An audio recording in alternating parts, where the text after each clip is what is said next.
ایک سوال جو کسی نے بھی اللہ کے نبی علیہ الصلوۃ والسلام سے اس وقت تک نہیں کیا تھا جس وقت حضرت سیدنا ابو ہریرہ رضی اللہ تعالیٰ عنہ نے کیا تھا حضور کی شفاعت کے حوالے سے کہ یا رسول اللہ صلی اللہ علیہ وسلم بروز قیامت آپ کی شفاعت کا سب سے زیادہ حقدار کون ہوگا؟ تو اس کا جو جواب اللہ کے نبی نے عطا فرمایا وہ اپنی جگہ پر ہے، لیکن اس جواب دینے سے پہلے اللہ کے پیارے نبی علیہ الصلوۃ والسلام نے ان کے شوق علم کے حوالے سے ایک بڑی خوبصورت بات ارشاد فرمائی۔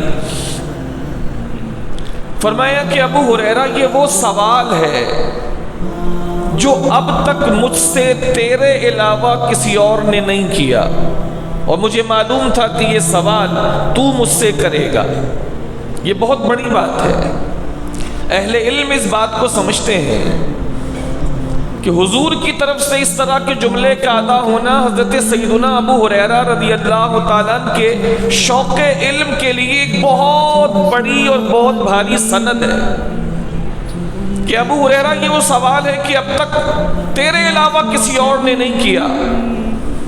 اور مجھے معلوم تھا کہ یہ سوال تو ہی مجھ سے کرے گا۔ یہ پہلی بار یہ سوال تمام صحابہ و صحابیات میں حضرت سیدنا ابو ہریرہ رضی اللہ تعالیٰ نے اللہ کے نبی علیہ الصلوۃ والسلام سے کیا تھا۔ یہ علم حاصل کرنے کے لیے حضور کے